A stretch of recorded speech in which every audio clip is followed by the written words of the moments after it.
He was a beloved international celebrity who made headlines in the 80s for his jet-setting playboy lifestyle. Sensing that his nation was being held back from its great potential, he left behind the comforts and glamour of his previous life to endure the slings and arrows of the political arena. As destiny would have it, in the mid-2010s, he made both headlines and history by defeating two powerful, corrupt political family dynasties with a populist campaign that galvanized his fellow citizens and catapulted him into the highest office in the nation. Despite, or perhaps because of his many accomplishments in office, the corrupt national security establishment did everything in its power to undermine him and ultimately remove him from office. Now that he seeks office once again, the national security state has pulled out all of the stops to stop him, including countless phony indictments related to mishandling of classified material, inciting riots, and more. Despite what my American listeners might think, I'm not talking here about President Donald Trump, but another larger-than-life populist leader, the great Imran Khan, former Prime Minister of the Islamic Republic of Pakistan and current leader of the PTI party. The embattled Khan joins us from his home in Lahore, Pakistan, where he's currently confined to house arrest. Mr. Prime Minister, greetings from Miami, Florida. It is an absolute honor to be speaking with you. My pleasure, Darren. Look forward. No, we have a lot of interesting material to cover. And of course, we want to hear about your condition and the persecution of you and your supporters in particular. And obviously more about the plot to remove you from power by the Pakistani deep state and maybe even elements of the US government. But before all of that, I'd like to take us back to the journey leading to July 26, 2018, the date you were elected prime minister. Now, as I alluded to, you defeated two entrenched political dynasties and families, Bhutto and Sharif, in your electoral victory. Can you please explain to the audience what it meant for someone not from these families or from the military to rule Pakistan? What was the agenda you ran on, and what are your proudest accomplishments in office? Well, Darren, I formed my Movement for Justice. That was my party 27 years ago. And reason I called it Movement for Justice is because, being a student of politics, political history, and especially my getting exposure as a teenager to England, where I went to study, and as well as I used to play professional sport. I found out that the only difference between prosperous countries and poor countries is rule of law. Countries that have a just system, where where the weak are protected from the strong by the constitution and the judiciary, and where the powerful are brought under the rule of law, they prosper. Those countries forge ahead of other countries, which despite all the resources remain poor because they do not have rule of law. So hence I call my party Movement for Justice. But when you try and bring the powerful under the control, bringing them under the law, that means you're taking on powerful mafias who are benefiting from a corrupt system. So, so when they are not going to give up control easily because they are beneficiaries. And they're from power, and power brings in money, and they're above law. They can break the law and get away with it. So this is not just the problem, Darren, with Pakistan. Basically, it is the problem with the entire developing world. The poor countries are poor because they cannot bring the powerful elites under the law. And so the elites of the poor countries siphon off, plunder the country, take their wealth and take them to offshore accounts and Western capitals. So basically, the poor countries are being plundered by their ruling elites because they're above law. So this was my struggle, and I was always going to come up against those powerful elites who did not want to be brought under the law. And that's what I am facing right now. Indeed, indeed. And unfortunately, I'd have to say it's not only an issue with developing countries. We certainly have our own issues with deep corruption in the United States as well, which maybe we could get into later. And before we move on, I'm just curious, what are some of your proudest accomplishments while in office, some of the struggles that you had economically, and maybe some of the progress you made in combating this deeply entrenched corruption that you speak of? Well, first, let me tell you where I failed. I failed to bring the powerful under the law because unfortunately, while I had the responsibility, the actual veto power belonged to the army chief. And he was not interested in accountability of the powerful. So because he was not interested, I'm afraid I failed there because I had a weak government. In other words, in a parliamentary democracy, if you have a coalition government with a very thin majority, then it is very difficult to make powerful decisions because you can always be destabilized. And in the end, we were destabilized by the powerful. They destabilized my government, and so I was removed. But that is where I failed. I mean, I'm saying I failed in bringing rule of law because I just did not have a strong enough government in a parliamentary democracy. But where did I guess my biggest achievement was dealing with the COVID-19 pandemic. Remember, it ravaged most of the world, and it ravaged two of our neighbors. I mean, India suffered massively from COVID-19, and so did Iran on the other side, on the east and west. But Pakistan was one of the 3 top countries in the world which handled the pandemic the best. We saved our people from the devastating impact on our hospitals. Remember, the hospitals were overrun. In Pakistan, our hospitals were never overrun the way we dealt with it. But we also saved our economy. I mean, we were the ones to recover the fastest from the impact on the economy of the pandemic. And also, we saved our poor people because pandemic really caused a lot of poverty. Because when you lock down, basically people go out of work. And in Pakistan, we had informal labor, not registered. We had weekly, daily wages. So the moment you lock down, I mean, these people, who need to make money to feed their families, where were they going to go? So we dealt with it, probably one of the countries that dealt with it the best. And then also we inherited a bankrupt economy.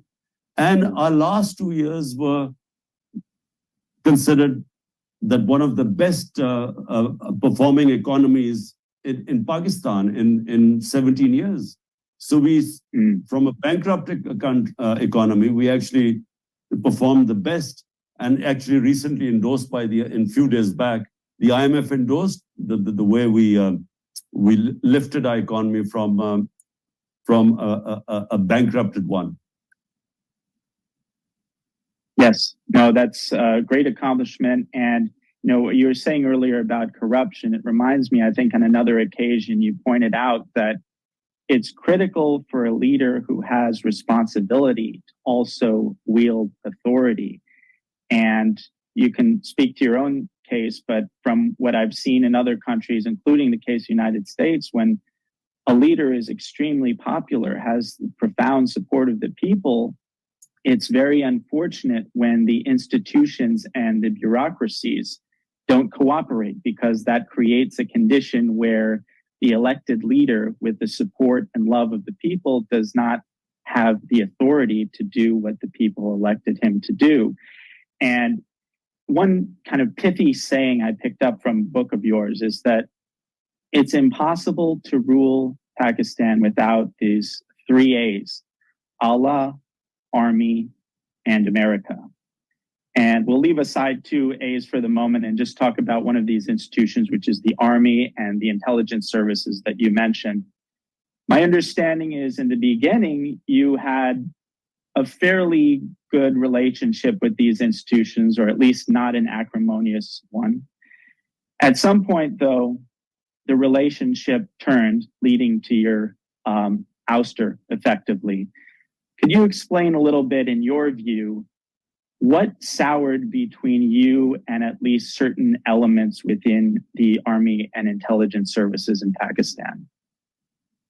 Well, Darren, just before, I wanted to mention two other things which I was quite proud of. One was we started a huge environmental campaign of replanting trees in Pakistan. We called it the 10 billion tree tsunami. And so that was acknowledged internationally that, it was one of the best initiatives to fight climate change. And Pakistan is quite vulnerable there. We are in the top 10 countries which are most likely to be affected by climate change. And secondly, what I was quite proud of, we actually had one of the best programs, again acknowledged internationally, for uplifting people out of poverty, and that was called our Ehsaas program.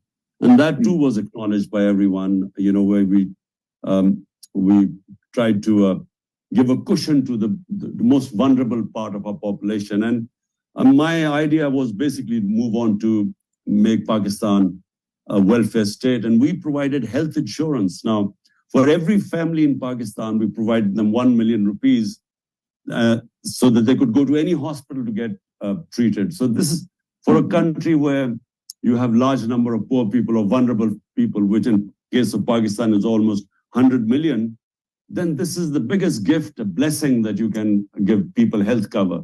Bearing in mind that we still, much richer countries than us did not come up with a program like our health insurance.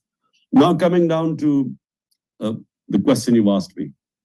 Look, in Pakistan, for 70 years, the army has basically been either directly ruling us through martial laws or indirectly, basically because they've been entrenched.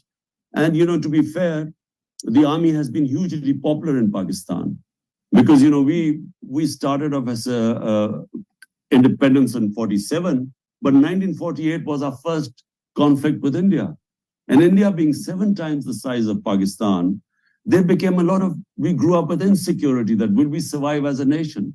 So the over-dependence on the army, and army was popular in Pakistan. And, even martial laws, when they were imposed, sometimes were greeted with, people celebrated a martial law. But gradually over a period of time, and specifically in the last 20 years, the realization came in this country, and as your thought process evolves through your past experiences, the idea that, yes, martial law, we used to welcome them, but it was like dealing with cancer with Disprin. Because for a while it seemed good, but after a while, the country would always go on the wrong track. Because basically, martial law is not the answer to a problem. The answer to our problem is genuine democracy, is rule of law. Countries that prosper always prosper because they have rule of law, genuine democracy, a government that represents people and is accountable to the people, and above all, human rights. A government that protects the rights, fundamental rights of its people, in fact, liberates them. It liberates the potential of a people. So therefore, this is the realization that came in, especially in the last 20 years. Our media got free. We had one of the freest medias, vibrant media. And then in 2007, what was called the lawyers' movement, our judiciary became basically, started asserting its independence. So before that, the judiciary was considered a part of the executive. So the separation of power, the check and balance on the executives began to, for the first time you started experiencing. But right now, all that has been rolled back. So the reason is that the status quo, people who have been above law, they are the ones who are now asserting themselves and want, are fighting. So right now there's a conflict between two systems. Do we go back to the old system where a small clique, what we call elite capture, they are basically in control of the resources and they're above law? Or do we want to now move, which is the movement which is, I'm leading it right now, and I have to say that never have so many people now supported a party, the agenda of rule of law and genuine freedom, which is what genuine democracy is. So we are now on a crossroads in our country. So this is where we are right now. And, this is where you see me in my current position with 180 cases, charges against me, and the chance that could be sent to jail anytime. Yes, and we'll definitely talk more about those conditions. So is there anything from your point of view that you did in particular that soured the relationship with these institutions, or are you suggesting it's more of a kind of systemic thing? Or can you think about, certain policies that you suggested or internal disputes that might account for pretty seemingly dramatic souring of the relationship between you and at least certain officials in the Army and intelligence services? Well, Darren, when you speak about the Army basically means one man, the Army chief. And he is powerful. And so a lot depends on him, his personality, his vision. So if, over the years, the position of the Army chief has accumulated a lot of power.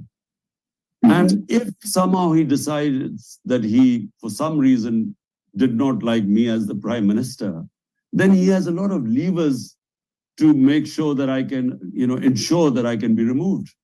And that's what happened. Now, I tried my best to work with him, knowing that, for Pakistan's economic well-being, because we were, as I said earlier, we were in an economic mess. Country was basically bankrupt. We had the biggest current account deficit in our history, which means external deficit. So therefore, you needed all the resources in the countries to fight this challenge.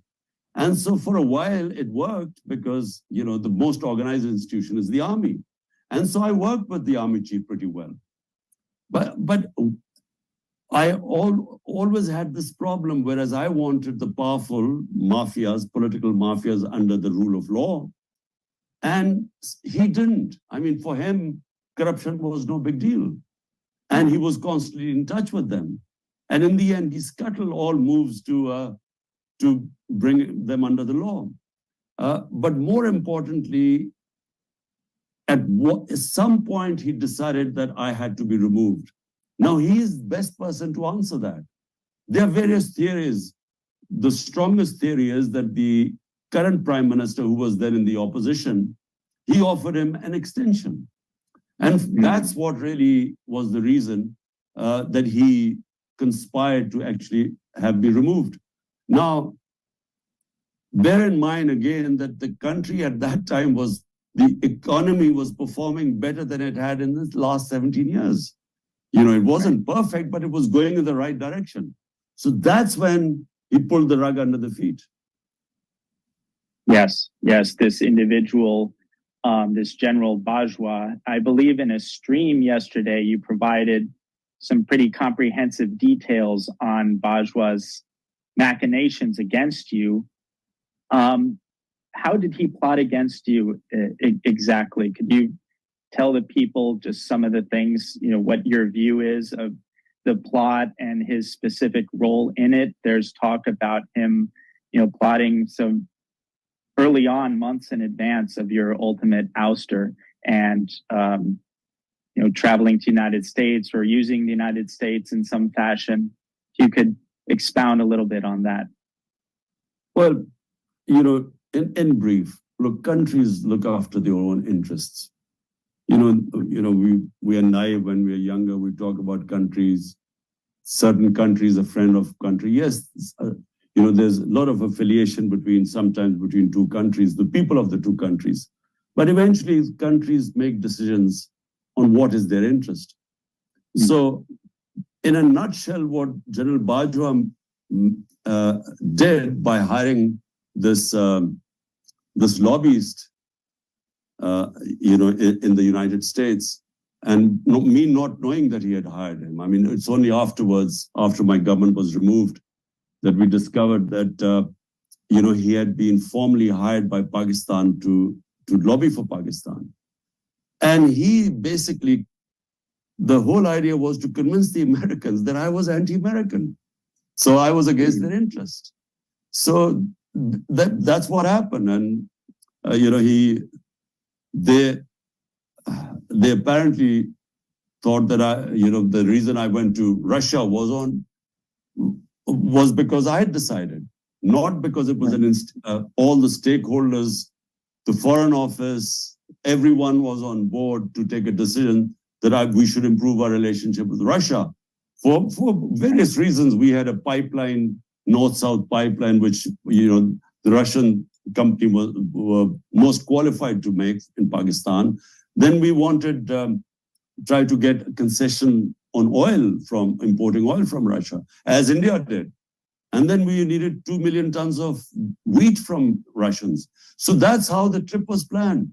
But that's not how it was presented to the US. It was because in the communique, which this American official did with our ambassador in Washington, was that I had chosen by myself to go to the US, which was patently wrong. So clearly there was a plan to discredit me, and this plan started a few months back, since this official was hired, 6 months back at least. And he had also had an agreement with the current prime minister that he would probably get an extension.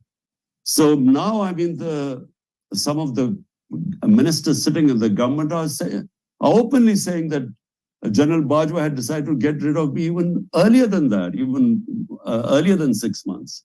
And so that's what happened. Yes, no, that's very interesting. And, there are even rumors, maybe you can address this, that Bajwa himself was encouraging this very visit to Russia that you speak about, that's become the subject of such controversy. Is that accurate? Well, when the plans formed to go to Russia were being made, not only did I consult all retired foreign secretaries, I had a meeting with all of them.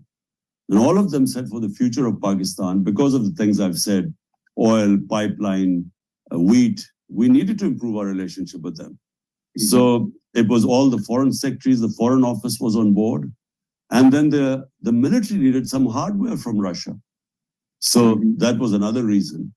But, just before leaving, when I was supposed to leave for Russia, the evening before, there was some movement, in Russian troops in, I think, Donbass or something like that. And I called up the army chief, General Bajwa, in the morning before leaving. I said, should I go? Because, there's tensions seem to have increased. The invasion took place when I was actually there the next day. So he said, we've made consultation with my other colleagues, and I think you should go. So that's how I went. Right. And by the way, just, my own view on this, I think a lot of people think this, it's not a criminal thing to visit Russia. That's what leaders do, is they visit other countries and they make agreements and mutual benefit. And, correct me if I'm wrong, but a simple visit for various agreements that was scheduled before this invasion even took place, that's not necessarily a sign that you're supporting the invasion. Well, Darren, when you have state visits, they are planned months ahead, because there's a lot of preliminary work that needs to be done before actually the head of state visits another country. Right. So clearly it wasn't a spontaneous move, which is what it appeared from the conversation between our ambassador and the American official. Right. And it appeared that I had taken this decision on my own. And secondly, the timing was bad. I wasn't supposed to know that, hours before my meeting with President Putin, Russia would invade Ukraine. How was I supposed to know? It was bad timing. And I guess, once a war starts and people take sides, then there is then there was a feeling that, how could Pakistan Prime Minister be there at the time? But, as I said, it wasn't planned. I mean, I wasn't supposed to know the timing of the war. Right. Putin didn't text you beforehand telling you that there's going to be an invasion the next day, I'm assuming. Had he asked my advice, I can tell you, Darren, I'm someone who does not believe in wars solving problems. I'm not one of those who believes. I mean, I have always advised, there were the heads of states in the Middle East who I met. And I tried my best to sort of reduce tensions between our neighbors and, friendly states. Turkey had problems with some Middle Eastern states. So I tried my best. And I'm a firm believer that, you can start a conflict, but you do not have control how long it takes. And I'm a student of history. So we have seen my country getting into conflicts, even internal conflicts, when we've used military solutions with our own people. It's always been a disaster. You go to solve one problem, you create a host of other problems when you use military. So, here's someone who always has been against military solutions. Right. No, that's, I think we can all agree it's better to find other options if possible. So now, we got to move on to what I would say overwhelmingly most people are interested in, or at least expressed to me, which is perhaps the most controversial and explosive aspect of the plot against you, which is, of course, the alleged role of at least some elements of the US government and the Biden administration. And just for a little bit of context, why it's important to Americans is that domestically, we've constantly vilified other nations, in particular Russia, actually, for allegedly meddling in our elections, even though there hasn't been a tremendous amount of evidence. But it's a football thrown around, a weapon thrown around in our domestic discourse of accusing other countries of meddling in our elections. And so the prospect that there was a diplomatic cipher from an American State Department official, effectively, correct me if I'm wrong about this cipher, but from what I've heard from other interviews, it was basically saying to your ambassador, saying, look, if you guys don't do a no confidence vote and effectively take Prime Minister Khan out of power, there will be consequences for Pakistan, which, if true, is a pretty egregious case of meddling on the part of Biden administration officials. So I was wondering if you could address that as to its accuracy, or maybe provide more details or context so we can understand what the deal is with this so-called cipher. Look, Darren, let me first say something that, look, US is Pakistan's biggest trading partner. Pakistan exports more to the US than any other country. And secondly, one of the most powerful expatriate Pakistan communities are the Pakistani American community. They are one of the most powerful, influential communities of Pakistanis living abroad. So Pakistan should always have good relationship with the United States. And let me say, I had excellent relationship with the Trump administration. Why, for some reason, I did not have much contact with the Biden administration, when Joe Biden came to power. And so what is the lead up to what is the whole cipher controversy? My feeling is that the US was made to realize once the army chief had decided that I had to go, and when he hired this lobbyist under my government and me not knowing that he had hired this lobbyist. So I think they made the Biden administration feel that Imran Khan was anti-American. Now, I think that is the reason why the cipher originated from Washington. This conversation, an official conversation between the Undersecretary of State and Pakistani Ambassador Asad Majid. And so when I received the cipher, I have to say I was, shocked. Right. I mean, you not get, a prime minister does not get a communique from his ambassador saying that the official from this other country is telling the ambassador that unless they get rid of the prime minister, there would be consequences of Pakistan. So, I mean, who would not be shocked? Right. I mean, but then when I wondered that how could he be, the ambassador couldn't get rid of me. So, the Foreign Office can't get rid of the prime minister. So who was this meant for? And it was clear it was meant for General Bajwa. The cipher was meant for him. That, it was, I should be gotten rid of in a vote of no confidence. And the next day, the vote of no confidence was tabled in the National Assembly. Right. Literally the next day, right? Exactly the next day. And within weeks, the government was gone. That's amazing. So just for people listening, just to make sure that the point drives home, there is a cipher, a letter from U.S. diplomatic officials saying, have a vote of no confidence to get rid of Prime Minister Khan, basically overthrow the government, or there will be consequences.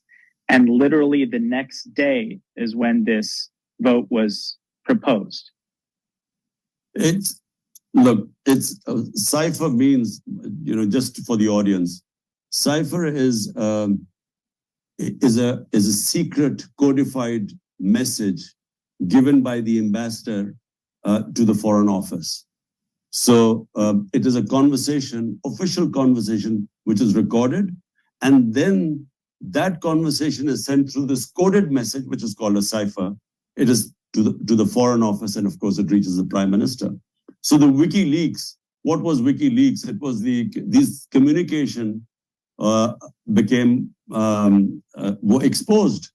And that's what the leak was about, the conversation between the US ambassadors and what they were sending to the State Department. So that's what called a cipher. So yeah, absolutely. So yes, exactly. I mean, this conversation was reported to me through the cipher, and yes, that's what it said. So, Mr. Prime Minister, I know we're kind of pressed for time, so I want to make sure I get the most important questions and material out there. And just to say it, just as an American, I'll say it's seems to me like glaring hypocrisy on the part of the Biden administration that's constantly complaining about alleged meddling from other countries to take the step of issuing a cipher that's basically giving an ultimatum: get rid of this democratically elected leader or there will be consequences. Now, I have to get into something that could be interesting, could be controversial, but the public really wants to know your position on it. I know that there's this individual called Donald Lu, who is one of the people associated with this cipher, the diplomatic official. Given his ranking as the undersecretary, I believe, or assistant secretary for Central Asian, South Asian affairs, the reality is that someone like Donald Lu would only be a messenger boy. He's not devising this policy in his own right. And many people have perhaps logically speculated that a woman named Victoria Nuland, who is Lu's boss, might have a more active role in this. And Victoria Nuland is a pretty notorious operative in terms of regime change. And experts agree, for instance, that she was instrumental in the Maidan revolt in Ukraine. And just to make matters more interesting, which you probably know already, but you've been a very vocal critic of America's disastrous war on terror, not just under Bush, but the drone strike policy under Obama. Now, if I could give the audience one guess as to who the State Department spokeswoman was defending Obama's drone strike policies, it was none other than Victoria Nuland. So are you familiar with this possibility? Does the name strike a bell? Do you think that your opposition to the war on terror and the war in Iraq, Victoria Nuland's husband is one of the intellectual architects of the war in Iraq, of which you've been a vocal critic. Do you think this specific element of the American security state might bear some additional responsibility for what's happened to you? Well, Darren, I don't know the Americans, the officials. I mean, I basically know what I've just told you about the cipher and a conversation between Donald Lu and our ambassador. How far it went up, I have no idea. I mean, who else was involved? I don't know. So I can't really comment on the names of Victoria and other people who you've mentioned.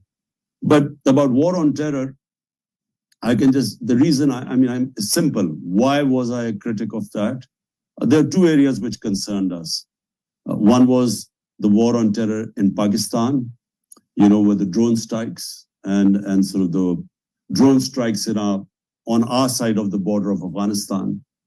And then the other one was the whole Afghan adventure, which I never quite understood what were the aims. I mean, what did the US, what did they want to achieve from invasion of Afghanistan? And especially once Osama bin Laden was killed, then what was the reason of staying in Afghanistan? Because these ideas about bringing democracy or liberating the Afghan women, I mean, there was no clear. I never understood what was going to be victory in the US in Afghanistan. But in Pakistan, it created havoc. There were over 400 drone strikes in Pakistan. And it's the only time an ally is bombed, by another country. I mean, we were an ally of the US in the war on terror. There were over 400 drone strikes. And I kept opposing it because it was senseless. All it was doing was, it was creating more militants. Because collateral damage was the reason why the Taliban in Afghanistan, their numbers increased. And collateral damage was the reason why the TTP, the Pakistani Taliban, kept the militants kept growing. So it actually exacerbated the situation. It didn't solve anything. It just created hatred, and anyone who had relatives lost in a drone attack would go and join the militants. Because that whole area, the border area of Pakistan and Afghanistan, what was called our tribal areas. I mean, when you had a drone attack in a village, clearly it, in trying to kill one or two militants, it also killed a lot of innocent people. So in trying to avenge the deaths, they would then become part of the militants and take revenge against Pakistan's security forces. So we lost 80,000 people in that war on terror. I mean, which ally of the US would have paid such a heavy cost for becoming an ally? 80,000 Pakistanis died, over $100 billion lost to the economy. So I opposed simply for that reason, because, I'm a Pakistani, and my first thing should be to preserve Pakistani lives and Pakistani property and damage to this country. And we were the collateral damage of the Afghan war. Right. No, I think it's a tragedy not only for Pakistan there, it's also a tragedy because it wasn't even in America's interest. And I think most American people realize that now in the aftermath of just what a disaster and costly disaster in terms of money and lives the Afghanistan war was, and hope Americans learn from this. And I think they have. I know you're pressed for time. I know your folks are saying you got to go. So before, I'd just like to say, first of all, I'd like to thank the great a founding member of the PTI, Mr. Jahangir and Ramshah Afridi, for making this discussion possible. I'd like to thank you, your, remarkable courage. I know your position is in Pakistan, but your courage and the fact that you are all in, you're putting it all on the line for your vision, for your cause, for your country, for your people. And that's inspiring to everybody that sees it. And I know that you have a lot of love and support from America and from Americans, despite whatever may have happened with a certain segment of corrupt and really criminal elements of the American national security community. So I know you have to go. So I'd just like to thank you and say it's been an honor, and we're praying for you in America and hope everything resolves well for you and for your country. Thank you, Darren. It was a pleasure talking to you. Thank you. Thank you.